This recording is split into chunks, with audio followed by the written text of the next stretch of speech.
Okay, तो चलिए next question start करते हैं।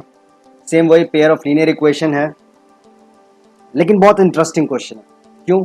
बिकॉज आज जो हम क्वेश्चन करने वाले हैं ना, वो बहुत इंपॉर्टेंट भी है, कई सारे एग्जाम्स में आया हुआ है और आपको थोड़ा सा इसे समझना ही पड़ेगा। चलिए तो क्वेश्चन समझते हैं। क्वेश्चन है, Ritu can row downstream 20 kilometre in 2 hour. ये डाउन स्ट्रीम क्या होता है? आगे एक नया वर्ड अभी समझते हैं। And upstream 4 kilometre in 2 hour. Question समझे? रितु नाम की एक फीमेल है, कहा जा रहा है कि डाउन स्ट्रीम अगर ये जाती है तो इसे 2 घंटे लगते हैं 20 किलोमीटर ट्रैवल करने में, लेकिन अगर ये अपस्ट्रीम जाती है तो इसे 2 घंटे लगते हैं सिर्फ 4 किलोमीटर ट्रैवल करने में। आपसे कहेगा find her speed of rowing in still water and the speed of the current. मतलब अगर वो नॉर्मल पानी में तैर रही है या नाव चला रही है, जो भी है, तैर रही है, तो नॉर्मल पानी में उसकी स्पीड कितनी होगी और पानी की जो स्पीड है वो कितनी है। देखो पहले तो ये समझो कि अपस्ट्रीम एंड डाउनस्ट्रीम है क्या, ठीक है? उसके बाद क्वेश्चन को समझो। देखो दो सिचुएशन होती है हमारे पास। एक होती है अपस्ट्रीम, ओके, दूसरा होता है डाउनस्ट्रीम, ठीक है? देखो हो क्या रहा है, मान के चलो कि पानी है इस तरीके से, ठीक है, और पानी की जो लहरें हैं वो इधर की तरफ चल रही हैं। दोनों ही सिचुएशन में मैं यही लेता हूं। ये हमारे पास पानी है, पानी की लहरें इधर की तरफ चल रही है, पता है ना, पानी भी तो डायरेक्शन होगी उसकी कुछ ना कुछ। अब पानी की लहरें इस डायरेक्शन में चल रही है, ठीक है? अब इस पे कोई पर्सन तैर रहा है, चाहे नाव चला रहा है, जो भी है, बट जो ऑब्जेक्ट है वो जो ट्रैवल कर रहा है वो इधर की तरफ ट्रैवल कर रहा है, ठीक है? समझ रहे हो क्या हो रहा है? जिस डायरेक्शन में स्ट्रीम है और जिस डायरेक्शन में ऑब्जेक्ट है, बोथ आर ऑपोजिट, इसको कहते हैं अपस्ट्रीम। अंडरस्टैंड? इजी। लेकिन अगर ऑब्जेक्ट इस डायरेक्शन में जा रहा है जिस डायरेक्शन में स्ट्रीम भी है, तो उसको बोलेंगे डाउनस्ट्रीम। इजी। डाउनस्ट्रीम का मतलब है जब ऑब्जेक्ट और स्ट्रीम दोनों की जो डायरेक्शन है वो सेम हो, डाउनस्ट्रीम। अपस्ट्रीम में ऑपोजिट। तो इतना तो कॉमन सेंस होगा ही ना। अगर पानी की लहरें भी इधर जा रही हैं और नाव या तैरने वाला पर्सन भी इधर जा रहा है, तो क्या होगा? इजी हो जाएगा, स्पीड बढ़ जाएगी, है ना? पानी का फोर्स, पानी की स्पीड और हमारी स्पीड दोनों मिक्स हो जाएगी और हम तेजी से आगे जाएंगे, ठीक है? लेकिन अगर पानी इधर जा रहा है और हम इधर जाना चाह रहे हैं ऑपोजिट, तो क्या होगा? हमें बहुत मेहनत करनी पड़ेगी, स्पीड डाउन हो जाएगी। समझे इस चीज को? तो कहने का मेरा मतलब यह है कि अगर मैं ये कहूं कि जो पानी है उसकी स्पीड है x और ऑब्जेक्ट की स्पीड है y। क्या बोला मैंने? पानी की स्पीड है x, वाटर यानी स्ट्रीम की स्पीड है x और ऑब्जेक्ट की स्पीड है y। तो इन केस ऑफ अपस्ट्रीम क्या हो रहा है? अपस्ट्रीम के केस में क्या हो रहा है? डिक्रीज हो रहा है, हमारी स्पीड कम हो रही है। इट मींस यहां पे जो स्पीड, ओवरऑल स्पीड जो होगी ना, वो होगा x माइनस y। ये ध्यान रखना, ठीक है? लेकिन डाउनस्ट्रीम वाले केस में क्या होगा? इन केस ऑफ डाउनस्ट्रीम दोनों की स्पीड मिक्स हो जाएगी और स्पीड बन जाएगा x plus Y. I hope कि आपको समझ आया होगा। मैंने पूरी कोशिश करी है इजी मेथड से समझाने की, बट फिर भी ना समझ आए तो कमेंट सेक्शन जिंदाबाद। ओके, चल अब क्वेश्चन करें। अब क्योंकि यहाँ पे बात हो रही है स्पीड की, टाइम की, तो ऑब्वियस सी बात है, समझ ही गए, साइंस का फॉर्मूला यूज करेंगे हम। क्या? Speed is equal to distance upon time, right? So speed is equal to distance upon time अगर यहां पे आया है तो यहां से हम अलग अलग फॉर्मूले बना सकते हैं, लाइक टाइम निकाल सकते हैं, स्पीड निकाल सकते हैं, डिस्टेंस निकाल सकते हैं। ओके, तो अगर मैं यहां से टाइम निकालना चाहूं तो क्या बन जाएगा formula? Time is equal to distance upon speed. इसमें तो कोई शक नहीं है आपको, इजी। तो ये तो था इस क्वेश्चन को करने के लिए हमें जिन जिन चीजों की जरूरत पड़ेगी ना, मैंने बस एक नॉर्मल ओवरव्यू दिया। चलिए अब बढ़ते हैं क्वेश्चन की तरफ। सबसे पहले देखो, मैंने पहले भी कहा इस क्वेश्चन को करने के लिए अपस्ट्रीम एंड डाउनस्ट्रीम का कॉन्सेप्ट आपको क्लियर होना चाहिए, ठीक है। उसके बाद क्वेश्चन इजीली समझ आएगा। रितु नाम की एक फीमेल है, क्या बोला, 20 किलोमीटर डाउनस्ट्रीम जा रही है, ठीक है, 2 घंटे में, और अपस्ट्रीम जा रही है 4 किलोमीटर 2 घंटे में। तो कह रहा है find her speed of rowing in still water and the speed of the current. Okay, तो सिंपली मैंने क्या बताया, जब हम डाउनस्ट्रीम जाएंगे तो हमारी ओवरऑल स्पीड कितनी हो जाएगी डाउनस्ट्रीम में, x प्लस वाई, और जब हम अपस्ट्रीम जाएंगे तो ओवरऑल स्पीड कितनी हो जाएगी हमारी, x minus Y, right. So in this situation time का फॉर्मूला ये लगा, तो हम क्या कर रहे हैं, सिचुएशन नंबर वन में टाइम जो लगा वो कितना लगा, 2 आवर लगा, राइट। डिस्टेंस कितना है, 20 किलोमीटर, और स्पीड क्या है, डाउनस्ट्रीम। तो डाउनस्ट्रीम के लिए मैंने स्पीड क्या बताई, x प्लस वाई, मतलब x प्लस वाई। इजी, ये कैंसिल हो जाएगा, 1 इधर आ गया, 10 ये इधर आएगा, तो इक्वेशन क्या आ गई, the equation is x plus Y is equal to 10। अब मुझे बताओ कोई मुश्किल था, सिंपली स्पीड टाइम का फॉर्मूला लगा दिया, time is equal to distance upon speed. आप चाहो तो स्पीड निकाल सकते हो, कोई दिक्कत नहीं, डिस्टेंस अपॉन टाइम है, आप डायरेक्टली स्पीड भी निकाल सकते हो, मर्जी है आपकी, ठीक है। तो ये हमारे पास फर्स्ट इक्वेशन आ गई। Okay, now what is the second equation, कह रहा है अपस्ट्रीम जा रहा है 4 किलोमीटर 2 घंटे में। तो चलो इस बार मैं स्पीड के फॉर्मूले से डायरेक्टली करता हूं, ठीक है। तो स्पीड ऑफ अपस्ट्रीम स्पीड कितनी है, x माइनस वाई, तो ये आ गया x minus Y equal to distance कितना है 4, और टाइम कितना है 2, कैंसिल आउट हो गया, इट इज 2, देख रहे हो आ गया ना easy. So x minus Y is equal to 2, देख लो दोनों इक्वेशन बन गई, दोनों को सॉल्व करके x एंड y की वैल्यू निकाल सकते हैं। चलो स्टार्ट करते हैं। x plus Y is equal to 10 and x minus Y is equal to 2, x cancel, elimination use कर रहा हूं मैं, x and x 2x, 10 and 2 12, 2 से डिवाइड, x की वैल्यू कितनी आ गई 6, क्या चल रहा था हमारा, किलोमीटर पर आवर। ये आ गई x की वैल्यू, x की वैल्यू पुट कर देते हैं इस इक्वेशन में, मर्जी आपकी जिसमें भी पुट करना चाहो।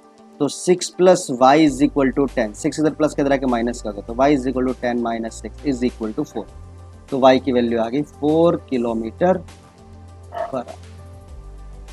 इजी, अब समझ आ गया, यहां से हमारे पास x की वैल्यू निकल गई, y की वैल्यू निकल गई। तो एक जो है वो स्टिल वाटर, मतलब ये जो चल रहा है वो स्टिल वाटर के अंदर जो उसकी स्पीड है वो, और एक आ गया तुम्हारा स्ट्रीम का स्पीड। आई होप कि आपको समझ आया होगा। आप इजीली अपस्ट्रीम एंड डाउनस्ट्रीम के क्वेश्चन आप आराम से कर सकते हैं, बस आप ये ध्यान रखिएगा कि अपस्ट्रीम किसे कहते हैं और डाउनस्ट्रीम।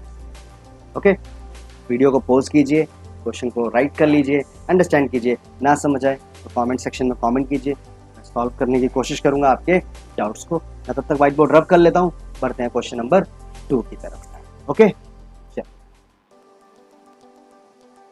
तो स्टार्ट करते हैं क्वेश्चन नंबर 2। जी हाँ, अभी हमने क्वेश्चन नंबर 1 किया, देखा आपने किस तरीके से हमने डाउन स्ट्रीम और अपस्ट्रीम को समझा, नहीं देखा तो प्लीज उस वीडियो को एक बार रिवाइंड करके देख लीजिए। ओके, तो अब हम बढ़ते हैं क्वेश्चन नंबर 2 की तरफ। सबसे पहले क्वेश्चन नंबर 2 को समझते हैं कि है क्या, देन करते हैं। थोड़ा सा डिफरेंट है बट मुश्किल नहीं है, डोंट वरी, आराम से हो जाएगा। क्वेश्चन अंडरस्टैंड करते हैं। क्वेश्चन में क्या रखा, 2 women and 5 men can together finish an embroidery work in 4 days। मतलब 2 वुमन और 5 आदमी अगर मिलते हैं और काम करते हैं तो एक एम्ब्रॉयडरी वर्क को करने में 4 दिन लगते हैं। वाइल, देख रहे हो ये वाला क्वेश्चन बता रहा हूं मैं, ठीक है। While 3 women and 6 men can finish it in 3 days। लेकिन अगर वहीं 3 वुमन हो जाए और आदमियों की संख्या 6 हो जाए तो 3 दिन में काम समाप्त हो जाएगा।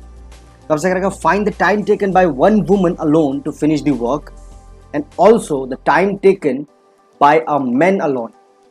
समझा, मतलब आपको ये निकालना है कि अगर वो एक अकेली लेडी इस काम को करे, एक वुमन अकेले इस काम को करे तो कितना दिन लग जाएगा, और अगर एक अकेला मैन इस काम को करे तो कितना दिन लग जाएगा। ओके, क्वेश्चन समझ गए, चलिए सॉल्व करें। सबसे पहले मैं लेट कर लेता हूं, let the time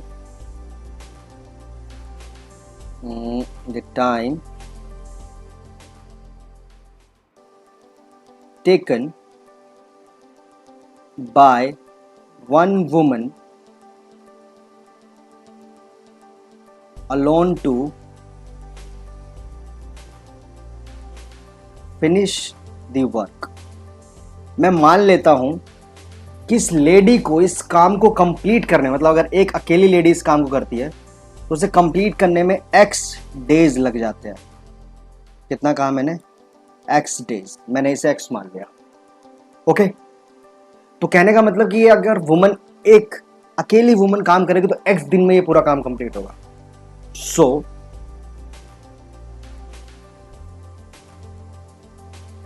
work done in a day कितना हुआ? एक दिन में कितना काम होगा? ऑब्वियस सी बात है, जब x दिन में पूरा काम हो रहा है तो एक दिन में कितना होगा? 1/x होगा। ओके, एक वुमन के जरिए, ध्यान रखना ये वुमन का है। ओके, अब आते हैं मेंस पे। Let the time taken by one man alone to finish the work, इसको मैं मान लेता हूं वाई। तो similarly work done in a day कितना होगा? 1/y। अंडरस्टूड? क्या समझाने की कोशिश कर रहा हूं मैं कि अगर वो अकेले काम करे ना तो x दिन में वुमन कंप्लीट करेगी इस काम को, और जो मैन होगा वो y दिन में कंप्लीट करेगा। लेकिन एक दिन में कितना काम करते हैं? एक दिन में वो 1/x कर रहा है और ये 1/y कर रहा है। ठीक है। अच्छा, यहां पे एक चीज और ध्यान रखना, ये जो work done in a day है ना, ये पर पर्सन के लिए, मतलब ईच वुमन के लिए, ये जो है फॉर ईच वुमन है, मतलब एक वुमन के लिए। और सेम ये जो है फॉर ईच मैन है, ये ध्यान रखना, ये एक पर्सन के लिए है। डन? यहां तक क्लियर है? कोई मुश्किल नहीं? चलो, क्वेश्चन में क्या बोला गया है? 2 वुमन है और 5 मैन है। 2 वुमन एंड 5 मैन है जो इस काम को कंप्लीट करते हैं 4 दिन में। तो ऑब्वियस सी बात है, जब एक वुमन, यहां देखो क्या, एक वुमन अगर 1/x डेज में काम कर रही है, एक दिन में 1/x काम कर रही है, ठीक है, एक दिन में अगर 1/x काम कर रही है तो 2 वुमन कितना करेगी? 2/x। 3 वुमन कितना करेगी? 3/x। समझ आ रहा है क्या कहने का मेरा मतलब है? सो वर्क डन, यहां पे मैं कर देता हूं,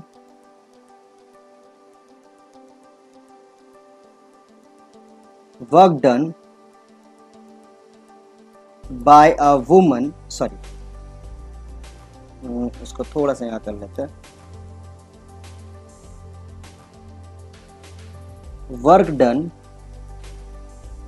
by 2 women in a day is equal to 2/x, and work done by 5 men in a day is equal to 5/y। Easy, एक दिन में। लेकिन ये काम कितना कर रहे हैं? देखो क्वेश्चन में क्या रखा है कि इन्होंने 4 दिन तक काम किया तब जाकर कंप्लीट हुआ। 4 दिन तक। तो टुगेदर 4 डे वर्क, 4 दिन में कितना काम हुआ? सबसे पहली बात तो दोनों ने मिलकर काम किया, मतलब सभी वुमेन्स और सभी मेंस ने।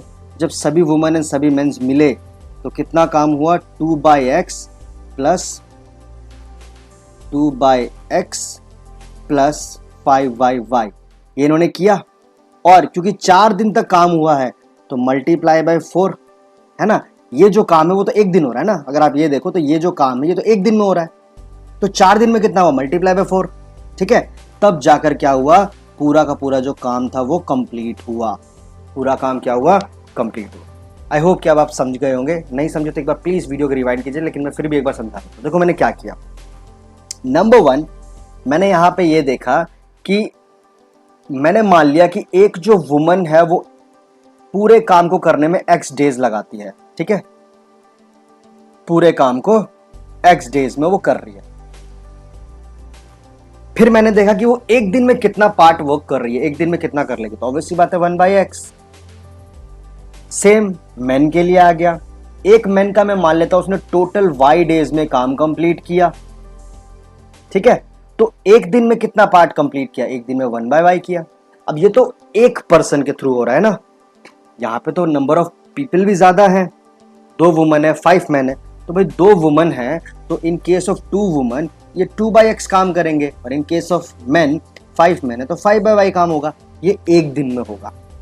बट ये एम्ब्रॉयडरी वर्क खत्म कितने दिन में हो रहा है, 4 दिन में खत्म हो रहा है। तो 4 दिन में अगर खत्म हो रहा है तो इट मीन्स ये जो उन्होंने टोटल काम एक दिन में किया मल्टीप्लाई बाय 4, और इसको करते साथ ही क्या हुआ, इनका पूरा काम कंप्लीट हो गया। तो पूरा काम कंप्लीट हो गया इसलिए हम इसको मानेंगे 1 कि काम बिल्कुल कंप्लीट हो गया। ठीक है, सिंपल भाषा में मैं अगर आपको बताऊं ना तो ये बात वही होगी कि एक दिन में इन्होंने काम किया तो 4 दिन इनको टोटल लगे तो एक दिन में 1/4 हो गया। ये जब 4 इधर आएगा तो 1/4 ही जाएगा। नहीं समझाया तो कोई बात नहीं, इजिली बस यहाँ तक यह ध्यान रखो कि टोटल वर्क डन जो कंप्लीट होगा तो 1 आ गया इक्वल। ओके, चलिए आप इसको सॉल्व करें, ठीक है ना। तो जैसे हम इसको सॉल्व करेंगे, पहले एक इक्वेशन कंप्लीट कर लेते हैं ताकि इजी रहे आपके लिए। जैसे हम इसको सॉल्व करेंगे तो क्या करना पड़ेगा हमें, सबसे पहले हमें इसको मल्टीप्लाई करना पड़ेगा 4 से, ठीक है। So it's become 8/x plus 20/y is equal to 1। This is our equation number 1। अब बताओ कोई मुश्किल, इजी था। नाउ इसी के नीचे करते हैं अगली स्टेटमेंट जो हमारे पास है। द नेक्स्ट स्टेटमेंट इज कि इस बार 3 वुमन है और 6 मैन है और 3 दिन में काम हो रहा है। 3 वुमन एंड 6 मैन, तो भाई एक वुमन का 1/x था तो 3 वुमन का कितना हो जाएगा 3/x, ठीक है। एक मैन का 1/y था तो 6 मैन का कितना हो जाएगा 6/y। दोनों ने मिलकर काम किया कितने दिन, इन्होंने मिलकर काम किया 3 दिन, तो मल्टीप्लाई बाय 3 और काम हो गया कंप्लीट। देखा सेकंड इक्वेशन कितनी इजी बन गई, क्योंकि आपको फर्स्ट इक्वेशन समझने की जरूरत थी ना, अगर समझ गए तो उसके बाद तो कोई मुश्किल ही नहीं है। चलिए अब इसको जब मल्टीप्लाई करेंगे तो कितना आएगा, it is 9/x plus 18/y is equal to 1। So this is our second equation. अब जरा मुझे बताओ कोई मुश्किल है, आपके पास इक्वेशन 1 आ गई, इक्वेशन 2 आ गई है ना, रिड्यूस करके करेंगे तो सिंपली हम क्या करेंगे, let 1/x is equal to u and 1/y is equal to v। जब आप इसमें पुट करोगे तो ये इक्वेशन क्या बन जाएगी, it is 8u plus 20v is equal to 1, और ये क्या बन जाएगा 9u plus 18v equal to 1। अब बताओ कोई मुश्किल, इजी था। अब इट्स डिपेंड ऑन यू कि आप कौन सा मेथड अप्लाई करते हो, तो कंप्लीट करवा दो, इजी रहेगा है ना। तो चलो चलो चलो चलो क्वेश्चन को सॉल्व करते हैं, क्वेश्चन सॉल्व करते हैं। कौन सा मेथड अप्लाई करें,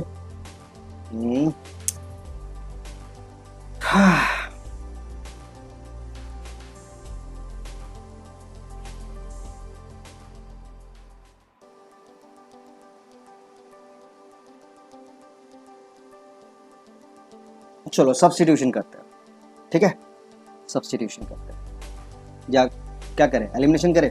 देखो मैंने पहले भी बोला ना, मेथड्स आप पे डिपेंड करता है, आपको जो इजी लगे आप वो मेथड करना, कोई दिक्कत नहीं। मैं तो यहाँ पे इसलिए आप लोगों से पूछ रहा हूँ कि मुझे पता रहे कि भाई कौन सा मेथड स्टूडेंट्स को इजी लगता है, मैं उसी मेथड से करा दूंगा, मुझे कोई प्रॉब्लम नहीं है, ठीक है।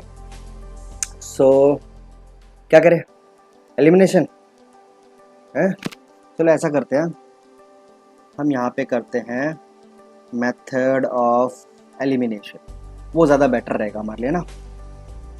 तो क्या करना है हमें, सिंपली हमें यहाँ पे मल्टीप्लाई कर देना है 9 से और मल्टीप्लाई कर देना 8 से, राइट। जैसे आप इसको 9 से मल्टीप्लाई करोगे, तीनों मल्टीप्लाई होंगे, कितना आएगा, मैं यहाँ सॉल्व करता हूँ। It is 72u plus 180v is equal to 9। आया समझ। नेक्स्ट 8 से करेंगे, सेम 72u प्लस 18 को 8 से करेंगे 144v and 8 1 जा 8। ओके, जैसे ही हम इसमें सब्ट्रैक्ट करते हैं तो साइन हो गया चेंज, कैंसिल हो गया। 180 में से 144 माइनस करोगे आप, माइनस करेंगे तो 36v। 9 में से 8 गया 1, so what is the value of the v? It is 1/36। v किसको माना था हमने v लेट किया था 1/y को, so it is equal to 1/y। Then कितना आया, रेसिप्रोकल करेंगे, y is equal to 36 and y था क्या? y था हमारा टोटल नंबर ऑफ डेज, जो किनके थ्रू लग रहा था? मेंस के थ्रू लग रहा था। देखो, एक मेन के थ्रू जो लग रहा था वो था y, मतलब कि एक अलोन अगर आदमी लगे, मेन लगे, तो कितने दिन में काम खत्म होगा? 36 डेज। अब बताओ, कोई मुश्किल था? थोड़ा सा अजीब सा लगा लेकिन है इजी, है ना? चलो, अभी तो y v निकला है, u भी तो चाहिए, तो क्या कर सकते हैं? v की वैल्यू लेते हैं, इसमें पुट कर देते हैं। Okay, substitution. So 9u plus 18 into 1/36 is equal to 1। 18 से ये गया, 9u plus 1/2 is equal to 1, ये इधर आएगा माइनस में। So 9u is equal to 1 minus 1/2। भाई 1 में से हाफ माइनस करेंगे, कितना आएगा? हाफ आएगा। So 9u is equal to half, 9 इधर मल्टीप्लाई में डिवाइड में जाएगा, तो u की वैल्यू कितनी आ गई? 1/18। u की वैल्यू कितनी आई? 1/18। ठीक है, नाउ व्हाट इज 1/18? ये u है, u हमने किसको माना था? u हमने माना था 1/x को। इट मीन्स 1/18 इक्वल हुआ किसके? 1/x के। तो what is the value of the x? x is equal to 18। मतलब अगर वुमन्स इस काम को करती है अकेले, एक वुमन, तो उसे लगेंगे 18 डेज, लेकिन अगर मैन इस काम को करता है तो उसे लगेंगे 36 डेज। समझ आया? तो ये था हमारा क्वेश्चन नंबर, एक्सरसाइज नंबर 3.5 है, 6 है, क्वेश्चन नंबर 2 का सेकंड क्वेश्चन। आई होप कि आपको समझ आया होगा। नहीं समझ आया तो एक बार रिवाइंड करके देखिए, क्योंकि हाँ थोड़ा सा क्वेश्चन है अजीब सा, तो एक बार प्रैक्टिस करोगे तब इजीली समझ जाओगे। इस तरीके के बहुत सारे क्वेश्चन हैं। अभी जब हमारी नेक्स्ट सीरीज स्टार्ट करेंगे, मतलब जब सिलेबस कंप्लीट हो जाएगा, उसके बाद जब हम स्टार्ट करेंगे तो हम रेफरेंस बुक के क्वेश्चन करेंगे, तो इस तरीके के हम बहुत सारे क्वेश्चन करेंगे ताकि आप इजीली अंडरस्टैंड कर सको उसको। तब तक के लिए इसकी प्रैक्टिस कीजिए। आगे बढ़ते हैं क्वेश्चन नंबर 3 की ओर। मैं इसको रब कर लेता हूँ, फिर करते हैं क्वेश्चन नंबर 3। ओके, तो अब स्टार्ट करते हैं क्वेश्चन नंबर 3, है ना? क्वेश्चन नंबर 3 पे आते हैं। अभी हमने क्वेश्चन नंबर 1 किया, 2 किया, इजी था। चलिए, क्वेश्चन नंबर 3 है, Ruhi travels 300 kilometre to her home partially by train and partially by bus. Ruhi नाम की एक फीमेल है जिसे अपने घर जाना है, या ठीक है ट्रैवल कर रही है, वो 300 किलोमीटर का डिस्टेंस है उसका टोटल। अब हो क्या रहा है, इतना बड़ा डिस्टेंस है तो ज़रूरी तो नहीं है ना कि हम पूरा डिस्टेंस एक ही व्हीकल या एक ही ट्रांसपोर्टेशन के साथ कंप्लीट करें। सो इसने भी वही किया। इसने 2 ट्रांसपोर्टेशन का यूज़ किया। पहला, इसने कुछ हिस्सा ट्रैवल किया ट्रेन से और कुछ हिस्सा ट्रैवल किया बस से। अब आपको पता है ट्रेन की स्पीड अलग होती है, बस की स्पीड अलग होती है, तो ट्रेन ने कुछ डिस्टेंस कवर किया होगा, कुछ डिस्टेंस बस ने कवर किया होगा, और दोनों ने टोटल मिला के कितना डिस्टेंस कवर किया होगा? 300 किलोमीटर। ठीक है, एंड शी टेक्स 4 आवर्स। और इसको कितने घंटे लगे यहाँ तक जाने में? इसको पूरे 4 घंटे लगे। कितने लगे? 4 घंटे। तो ये ध्यान रखना कि इसको 4 घंटे लगे। एक बार मैं दोबारा क्वेश्चन रिपीट कर देता हूँ। Ruhi travel 300 kilometre to her home partially by train and partially by bus. She takes 4 hours. ठीक है, if she travel 60 kilometre by train and the remaining by bus. Condition भी देख लो क्या है। 300 किलोमीटर का टोटल डिस्टेंस था, जिसमें 60 किलोमीटर वो गई है ट्रेन से और बाकी गई है बस से, तो 4 घंटे लगे। But if she travel 100 kilometre by train, sorry थोड़ा सा जूम कर लेते हैं।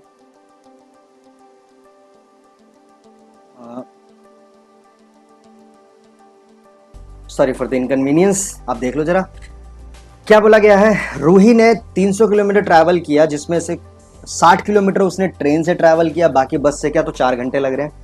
But if she travel 100 kilometre by train and remaining by bus, तो उसे 10 मिनट ज़्यादा लग रहे हैं. मतलब पिछली बार क्या था कि 60 किलोमीटर ट्रेन से बाकी बस से किया, इस बार कह रहे हैं कि वो 100 किलोमीटर ट्रेन से बाकी बस से कर रही है, तो शी टेक्स 10 मिनट लॉन्गर, तो अब उसे 10 मिनट ज़्यादा लग रहा है. तो कहा गया है find the speed of the train and the bus separately. आपको स्पीड निकालनी है ट्रेन की और बस की. ओके, तो दो ट्रांसपोर्टेशन यूज हो रहे हैं, तो मैं ऐसा करता हूँ, लेट कर लेंगे, है ना. सबसे पहले let the speed of train is equal to x kilometre per hour and let the speed of bus y kilometre per hour. अब मेरे पास क्या हुआ, ट्रेन की स्पीड आ गई, बस की स्पीड आ गई. टोटल डिस्टेंस कितना है हमारे पास, इज इक्वल टू 300 किलोमीटर, है ना. टोटल डिस्टेंस 300 किलोमीटर है. फर्स्ट कंडीशन में क्या बोला, अच्छा यहां पे फॉर्मूला कौन सा अप्लाई करेंगे, समझ गए होगे. Time is equal to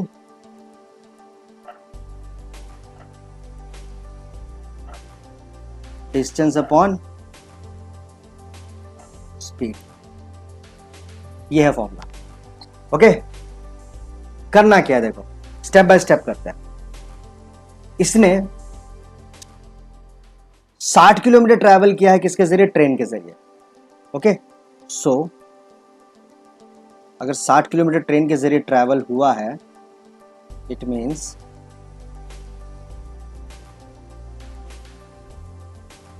time taken by train to travel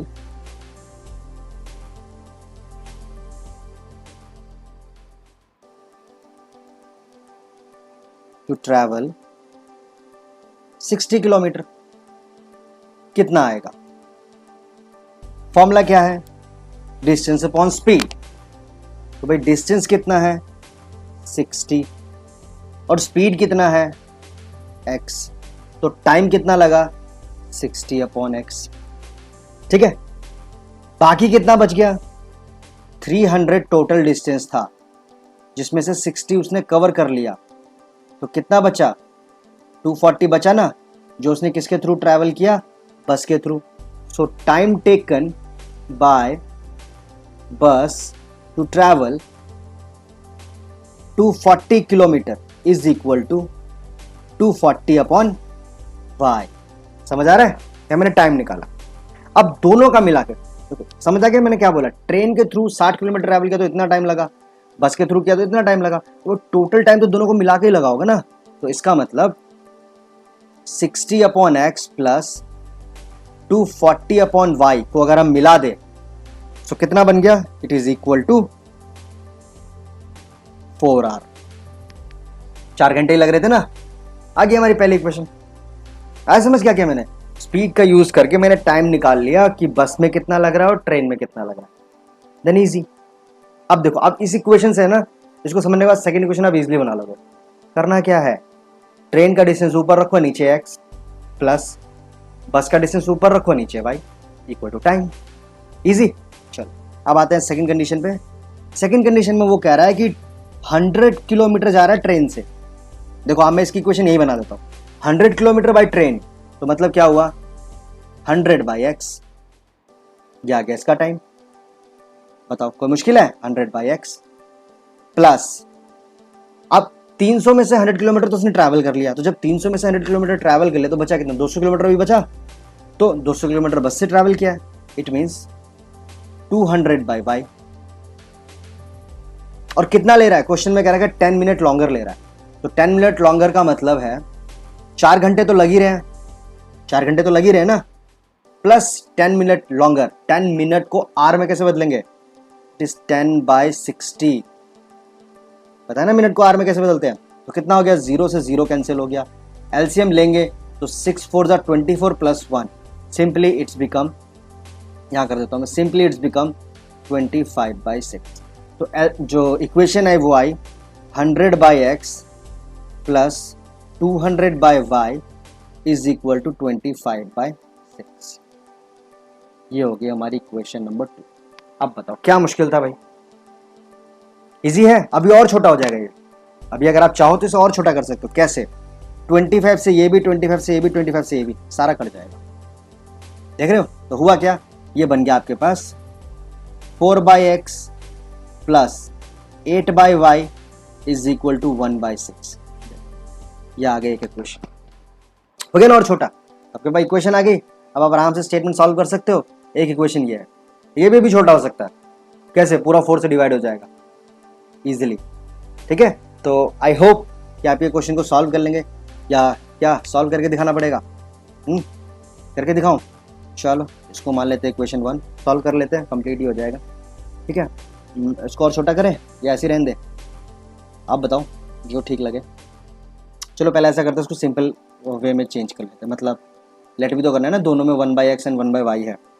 तो मैंने क्या किया, let 1/x is equal to u and 1/y is equal to v।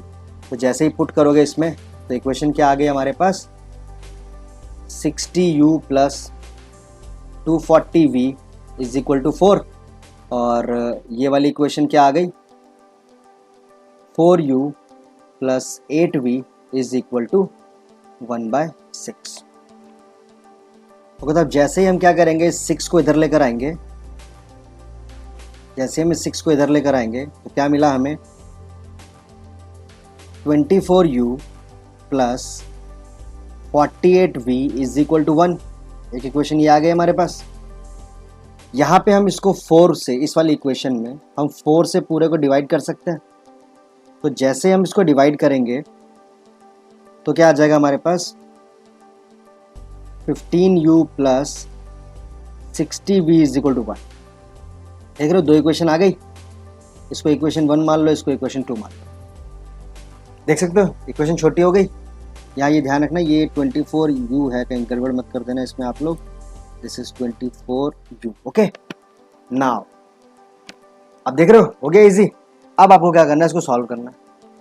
Solve करने के लिए आप जो आपको बेटर लगे वो मेथड यूज़ कर लेना, चाहे एलिमिनेशन, चाहे सब्स्टिट्यूशन, चाहे क्रॉस मल्टीप्लिकेशन। ठीक है, मैं किससे करूँ आपके लिए क्वेश्चन, 15।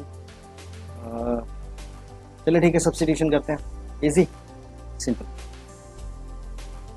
इस वाली इक्वेशन का यूज़ कर रहा हूँ मैं। यहाँ से 60v को यहाँ लिया है तो 15u is equal to 1 minus 60v, right. 15 multiply में डिवाइड में आएगा, so u is equal to 1 minus 60v upon में 15। u की वैल्यू आ गई। Just put in the equation number 2। Okay, जैसे हमने पुट किया, it is 24 into 1 minus 60v upon में, sorry, upon 15 plus 48v is equal to 1। ठीक है, अब देख सकते हो सिंपली मैंने क्या किया, मल्टीप्लाई। जैसे आप इसको मल्टीप्लाई करोगे तो क्या आएगा, 24 माइनस 60 को आप 24 से मल्टीप्लाई करोगे, 1440v upon 15 plus 48v equal to 1। अब जैसे आप इसका एलसीएम लोगे, एलसीएम तो लेना ही पड़ेगा ना, तो जैसे आप इसका एलसीएम लोगे तो यह 24 माइनस 1440v प्लस, इसको जब मल्टीप्लाई करेंगे यह आएगा 720v upon 15 equal to 1। Done. हुआ क्या, 24 माइनस, इसको जब आप सॉल्व करोगे इस वाले पार्ट को, तो 720 में से 1440 आप माइनस करोगे तो क्या आएगा, माइनस का 720v अपॉन में है 15 इज इक्वल टू 1। ओके, समझ आ रहा है मैं क्या कर रहा हूँ? सिंपली मैंने बस वैल्यूज को एलसीएम लेके सॉल्व किया। अब यहाँ से क्या होगा, 15 इधर आ जाएगा तो ये आ गया 24 minus 720v is equal to 15। इसको इधर ले आते हैं, इसको इधर ले आते हैं। ठीक है, तो होगा क्या, जैसे ही 15 इधर आएगा तो वो माइनस में आएगा। तो ये हो गया हमारे पास। मैं इसको ऐसा करता हूँ, यहाँ सॉल्व कर देता हूँ। It is 24 minus 15 is equal to 720v। तो जैसे 24 में से आप 15 को माइनस करेंगे क्या आएगा, 9 is equal to 720v। 720 multiply में डिवाइड में आ गया 9 अपॉन 720। कितना आ गया हमारे पास, 9 अपॉन 720। इज इक्वल टू क्या है v। जब आप इसको डिवाइड करोगे so it is equal to 1/80। देख रहे हो v की वैल्यू आई है 1/80। अभी v को ऐसे ही रहने देते हैं, अभी इसको छेड़छाड़ी नहीं करते, हमें वैल्यू निकालनी थी ना, तो उसको अभी ऐसे ही रहने देते। v की वैल्यू आ गई हमारे पास। अब हमें u चाहिए, तो u के लिए हम क्या करेंगे, just put the value of v in any equation. हमारे पास कई सारी इक्वेशन थी, यहाँ ध्यान रखना v आया है 1/80।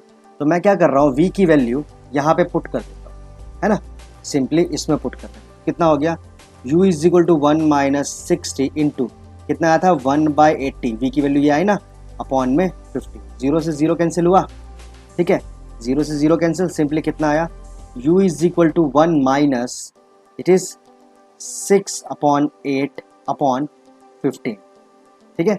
तो ऊपर का जब एलसीएम लेंगे हम तो कितना आ जाएगा, u is equal to 8 minus 6/8 के नीचे डिवाइड में है 15। समझ आ रहा है मैं क्या कर रहा हूँ, आई होप कि आपको समझ आ रहा होगा। तो इसको जब सॉल्व करेंगे तो 8 में से 6 गया, आया 2/8 और अपॉन में है 15।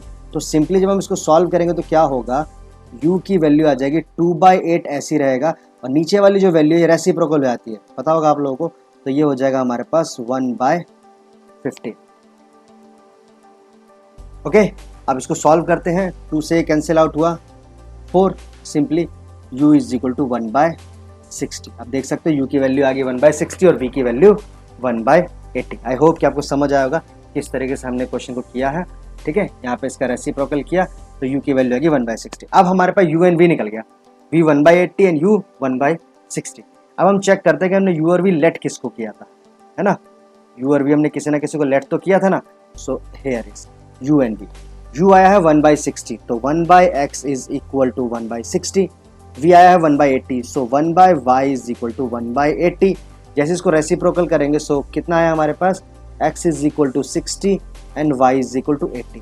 What is the x, x क्या है, स्पीड ऑफ ट्रेन को हमने x माना था, एंड स्पीड ऑफ बस को हमने y माना था। कोई बात नहीं, जनरली इसमें बस की स्पीड ज़्यादा आ रही है, बट कोई बात नहीं, समझ गए आप। तो स्पीड ट्रेन की और बस की, हमारे पास दोनों स्पीड आ गई। आई होप कि आपको क्वेश्चन समझ आया होगा। तो आज हम इस क्लास को यहीं पे एंड करते हैं। हमारी एक्सरसाइज जो थी pair of linear equation in 2 variable वो एंड हो चुकी है। आई होप कि आपको समझ आया होगा। अगर कुछ ना समझ आए तो आई रिक्वेस्ट कि प्लीज़ कमेंट सेक्शन में कमेंट कीजिए, मैं पूरी कोशिश करूँगा कि जो आपका डाउट है वो क्लियर हो। Okay, thank you for watching skills. Okay, मिलेंगे अगली क्लास में नेक्स्ट चैप्टर के साथ। Thank you.